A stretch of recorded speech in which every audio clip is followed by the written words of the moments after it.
करायचं स्मरण. जय जय रघुवीर समर्थ. श्री समर्थ कृपेने एक सुंदर असा बोध, एक सुंदर असं श्रवण आपल्याला प्राप्त झालेलं आहे. या श्रवणाच्या माध्यमातून उत्तमच सामर्थ्यसुद्धा श्री समर्थांनी प्राप्त करून दिलेलं आहे. बघा प्रत्यक्षपणे भाग कसा दिलेला आहे, नक्कीच श्रवण करूया. समर्थ म्हणाले, शरीराबरोबरच मन सुद्धा तंदुरुस्त असणं फार गरजेचं आहे. आपण फक्त एवढंच विचार करायचं, शरीर तंदुरुस्त असणं फार गरजेचं आहे, बरोबर आहे. पण मन तंदुरुस्त नसेल, मन कमजोर असेल, समर्थ म्हणाले, जीवनात यश मिळवण्यासाठी केवळ शारीरिक ताकद पुरेशी नसते. मानसिक धैर्य, आत्मविश्वास आणि सकारात्मक विचारसरणी ही तितकीच आवश्यक असते. का भाग दिलेला आहे? कारण प्रत्यक्षात जर पाहायला गेलो, मन कमजोर का होतं? कारण एखादी गोष्ट आपण करत असताना ती गोष्ट आपल्याला मनासारखी वाटत नाही किंवा मनासारखी झालेली नसते. धडधाकट शरीर आहे, परंतु तिथे शक्तीचं काम नाहीये. समर्थ म्हणाले, प्रत्येक वेळेला कार्य करत असताना ते कार्य उत्तम रीतीने कशा प्रकारे होईल हे पाहणं गरजेचं. कारण आपल्याला वाटतं ना, की आपलं शरीर निरोगी असलं पाहिजे, मजबूत असलं पाहिजे. आपण किती प्रयत्न करतो, बरोबर की नाही? पण मनाला काहीतरी वाटलं पाहिजे ना. जर मन समाधानी नसेल, मन तंदुरुस्त नसेल, बघा प्रत्यक्षात जर पाहायला गेलो तर मनामध्ये कमजोरी असेल,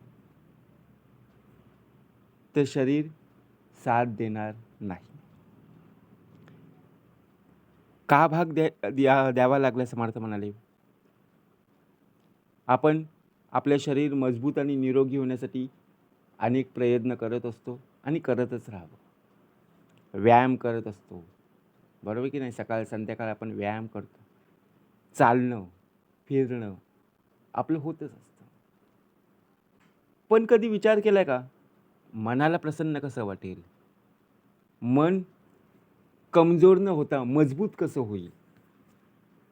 प्रत्यक्षात जर पाहायला गेलो, मनाला मजबूत करायचं आहे, तर त्याचप्रमाणे उत्तम रीतीने बघा प्रत्यक्षात जर आपण पाहायला गेलो, मन मजबूत करण्यासाठी आपल्याला प्रयत्न करावे लागतील. त्यासाठी आपल्या पद्धतीने आपल्याला ज्या गोष्टीमध्ये आवड आहे, त्या गोष्टी बघा सातत्याने प्रयत्न केले पाहिजे. आपलं मन आहे ना, संपूर्णपणे खचलेलं आहे. शरीर फिट आहे. समोरून येणारी व्यक्ती बघा आपल्याला सहजपणे बोलेल, "अरे तुम्ही पूर्णपणे फिट आहात." हो, बरोबर आहे. नुसतं शरीराने फिट असून उपयोगाचं नाहीये. आपल्याला एखादं कार्य दिले ना, कार्य करायला सांगितले ना, तर त्या कामामध्ये बघा आपलं लक्ष लागत नाही, मन लागत नाहीये. मग समोरची व्यक्ती विचार करते, "अरे, एवढं धडधाकट शरीर असताना ही व्यक्ती का कार्य करू शकत नाहीये?" कारण आपलं संपूर्णपणे मन खचलेलं आहे. समर्थ म्हणाले, मनाला का उत्तमतेने ठेवायचं आहे? मन पूर्णपणे घाबरट झालेलं आहे. कारण त्याच्यामध्ये असणारे निगेटिव्ह, नकारात्मक विचार. म्हणून जीवनातील आव्हानांना योग्य प्रकारे सामोरे जाऊ शकत नाही. याचं कारण एकच आहे, नकारात्मक विचार. ते आपल्याला बाजूला सारायचे. म्हणून जीवनात यश मिळवण्यासाठी केवळ शारीरिक ताकद पुरेशी नसते. लोकांना मानसिकदृष्ट्या सक्षम बनण्याची प्रेरणा देणं आणि आत्मविश्वास वाढवणं, आता आपला आत्मविश्वास केव्हा वाढेल? बघा, विचार करा. जेव्हा एखादी गोष्ट आपल्या शरीराला सुद्धा पटेल आणि मनाला सुद्धा पटेल, तेव्हाच ना. शरीर बघा उत्तम रीतीने बघा प्रयत्न करत आहे, पण मन लागत नाहीये. मग उपयोग काय? शरीरासोबत मनाचं आरोग्य जपता आलं पाहिजे. सकारात्मक विचार आपल्याला करतात आणि त्याचबरोबर मानसिक शक्ती बघा उत्तम रीतीने वाढवता आली पाहिजे. हे कशामुळे आहे? कशा प्रकारे साध्य होईल? समर्थ म्हणाले, एखादा खेळाडू असेल किंवा एखादी व्यक्ती असेल, शारीरिकदृष्ट्या बलवान असू शकते, बरोबर आहे. पण जर त्या व्यक्तीचा आत्मविश्वास कमी असेल, तर तो स्पर्धेमध्ये किंवा खेळामध्ये चांगली कामगिरी करू शकेल का हो? स्वतःच्या मनाला प्रथमतः हा प्रश्न विचारा. मग याउलट मनाने खंबीर व्यक्ती अनेक अडचणींवर मात करून यश मिळवू शकते. मग विचार करा, शारीरिकदृष्ट्या आपल्याला बलवान व्हायचंय की मनाने? दोन्ही जर असतील तर नक्कीच यश आपल्यासोबतच आहे. मनाच्या वृत्ती नाना, का सांगितलं बा? कारण मन आपलं लागत नाहीये. एखादं कार्य करायचं म्हटलं की त्या गोष्टीमध्ये बघा आपल्याला मन लागत नसतं. मग आपल्याला कितीही जरी ऑफर जरी मिळाल्या तरी ते आपण कार्य करू शकत नाहीये. बरोबर की नाही? आपण अनेक कारणं शोधत बघा फिरत असतो. प्रत्येकाला अनेक कारणं देत बसतो. परंतु शरीरासोबत आता मनाचं आरोग्य जपता आलं पाहिजे. का मन लागत नाहीये? समर्थ म्हणाले, आपल्या या देहाचं मन संपूर्णपणे भरकटलेलं आहे. चंचल मन झालेलं आहे. या चंचल मनाला स्थिरावर आणायचं आहे. मग काय करता येईल? मन कसं घट्ट करता येईल? मन कसं बघा जे कमजोर झालेलं आहे, जसा आपला आत्मविश्वास बघा कसा कमजोर झालेला आहे.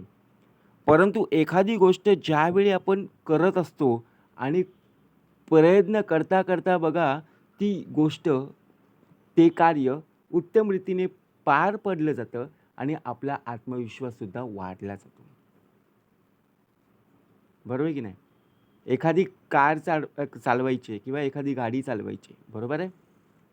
आपला जर आत्मविश्वासच नसेल तर आपल्याला बघा बरोबर चालवता येईल का? नाहीये.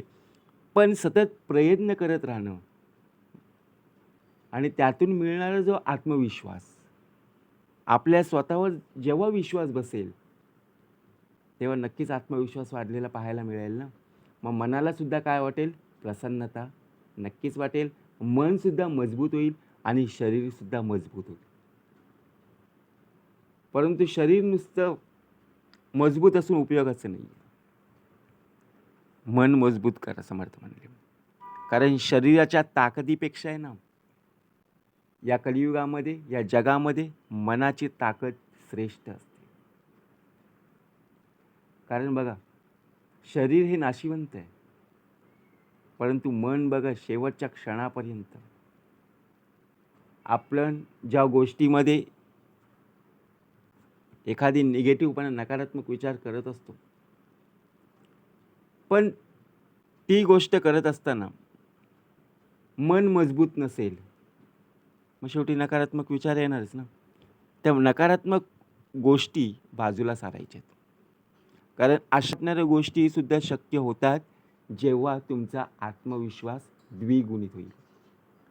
स्वतःच्या मनावर तुम्ही ताबा मिळवाल. बरोबर की नाही? म्हणून समर्थ म्हणाले,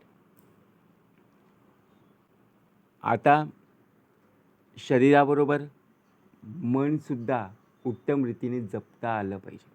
आता मन जपायचं आहे, बरोबर. जसं सकाळी उठल्यानंतर आपण काय करत असतो? मंत्र म्हणत असतो. त्या मंत्राने बघा आपली पहाट कशा प्रकारे होत असते. सकाळी उठल्यापासून ते रात्री झोपेपर्यंत आपलं मन जर उत्तम रीतीने असेल, सकारात्मक विचारांमध्ये असेल, तर मन मजबूत पाहायला मिळेल. पण मनात सकाळी उठल्यापासून ते रात्री झोपेपर्यंत निगेटिव्हपणा असेल, नकारात्मक विचार असतील, काय हो, व्यायाम जरी केला तरी मन लागत नाहीये. मनाने कमजोर झालेलो आहोत. सकाळी उठल्यानंतर बघा प्रथमतः आपण व्यायाम केला पाहिजे. शरीर तंदुरुस्त राहीलच, पण त्याचबरोबर मनसुद्धा ताजंतवानं होईल, टवटवीत होईल. मनाला खंबीर करायचं आहे समर्थ म्हणाले. आपलं मन पूर्णपणे डळमळीत झालेलं आहे. त्या डळमळीत झालेला संपूर्णपणे जो पसारा आहे ना, कारण मन चंचल आहे, इकडे तिकडे फिरत असतो, बरोबर की ना. आपण झोपलेलो जरी असलो तरी बघा मन फिरत असतो. आपला देह थकलेला आहे, देह विश्रांती घेतो. शरीर थकलेलं आहे, शरीर विश्रांती घेतो. परंतु मनाला शांत करायचं आहे. म्हणून आपल्या आवडीनिवडी, आपले सकारात्मक विचार आपल्यासोबत असणं फार गरजेचं आहे. म्हणून समर्थ म्हणाले, ज्याप्रमाणे एखादं कार्य आपल्याला कोणी जर सांगितलं तर ते कार्य करत असताना मनापासून कर. कारण शोधण्यापेक्षा एखादं कारण बनून त्यांच्याकडे जा, जेणेकरून तुमचा आत्मविश्वास वाढेल. आपण विचार करतो ना, एखादं संकट ज्यावेळी उभं राहतं, एखादी अडचण समोर उभी राहते, तेव्हा आपण शारीरिकदृष्ट्या बघा आपण कमी पडतो, मनाने कमजोर होतो. का? कारण ते संकट पार करायचं आहे. पण शांतपणे जर विचार केला ना, तर ते आलेले संकट सुद्धा दूर होईल. मग मनाचं आरोग्य जपता आलं पाहिजे. नामस्मरण का महत्वाचं आहे? मनाला प्रसन्न करायचं. म्हणून समर्थांनी आपल्याला उत्तम प्रकारे श्लोक प्राप्त करून दिलेत. कोणासाठी दिलेत? मनासाठी ना. मन ताजंतवानं करायचं आहे, मनाला फ्रेश करायचं आहे, मानसिक शक्ती वाढवायची, आणि सर्वात महत्त्वाचं म्हणजे मनाला मजबूत करायचं आहे. जीवनात यश तर प्रत्येकजण मिळवत असतो, पण शारीरिकदृष्ट्या नाही, बरोबर की नाही. विचार जर केला, युक्तीसुद्धा वापरत असतो. आपल्याला जर कोणी सांगितलं एखादं तुला कार्य ते करायचंच आहे, पण त्या गोष्टीमध्ये जर तुला कितीही पैसा मिळत असला तरीही मन लागत नसेल, तर ती गोष्ट तुझ्याकडून होणारच नाही. आणि करण्याचा जरी प्रयत्न केलास तरी तुझं त्या गोष्टीमध्ये लक्ष लागणार नाही, बरोबर की नाही. म्हणून मन सुद्धा तितकंच महत्त्वाचं आहे. शरीराबरोबर मन सुद्धा मजबूत बनवता आलं पाहिजे. मग त्यासाठी केला होता अट्टहास, शेवटचा दिवस गोड व्हावा. म्हणून शरीराबरोबर मन सुद्धा मजबूत करायचं असेल तर जा सद्गुरुशी शरण. जय जय रघुवीर समर्थ.